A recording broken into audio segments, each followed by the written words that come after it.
आपको पता ही होगा भारत पिछले 18 मैचों में लगातार 18 बार क्रिकेट मैच में टॉस हार चुका है। आपको पता है पिछले 25 मैचों में भारत 23 बार ओडीआई मैच में टॉस हार चुका है। आपको लगेगा कि ये जो क्वाइन है क्या वो फेयर है या फिर ये शोले वाली क्वाइन है, अनफेयर क्वाइन है। अगर मैं आपको इसको स्टैटिस्टिकली प्रूफ करके दिखाऊं तो इसके लिए मुझे पी वैल्यू निकालनी पड़ेगी।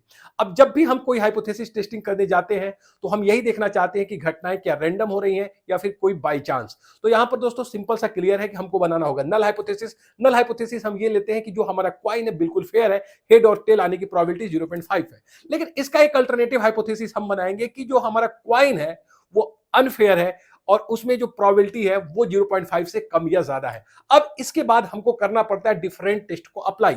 हम जी टेस्ट लगाते हैं, टी टेस्ट लगाते हैं, काई स्क्वायर टेस्ट लगाते हैं, एफ टेस्ट। लेकिन चूंकि यहां पर हम क्वाइन को टॉस कर रहे हैं तो यहां पे हम लगाएंगे बाइनोमियल डिस्ट्रीब्यूशन और बाइनोमियल डिस्ट्रीब्यूशन के आधार पर पी वैल्यू निकालेंगे।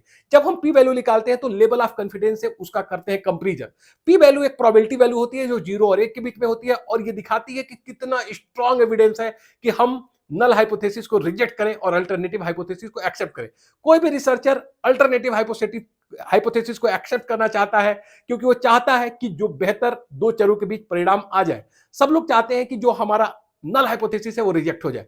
ऐसे केस में जब मेरी पी की वैल्यू 0.05 से कम होगी, मतलब जो लेवल ऑफ कॉन्फिडेंस है 5% है और यहां पे 0.05 से अगर हमारी पी वैल्यू कम हो जाती है तो हम स्ट्रांगली सबूत होता है, एविडेंस होता है कि हम नल हाइपोथेसिस को रिजेक्ट करेंगे और अल्टरनेटिव हाइपोथेसिस को एक्सेप्ट करेंगे। जब मैंने बाइनोमियल डिस्ट्रीब्यूशन से यहां पे पी वैल्यू निकाला तो इसकी वैल्यू 0.004 आई। इसका मतलब इसकी जो वैल्यू थी वो 0.05 से बहुत कम थी। इसका मतलब ये हुआ कि हम रिजेक्ट कर रहे हैं कि नल हाइपोथेसिस को, एक्सेप्ट कर रहे हैं अल्टरनेटिव हाइपोथेसिस को। इस सिचुएशन में हमारा ये आ रहा है कि जो क्वाइन है वो अनफेयर है। बट सिंपली ये एक स्टैटिस्टिकल एग्जांपल मैं आपको बता रहा था, वो जो क्वाइन होगा वो पक्का फेयर होगा।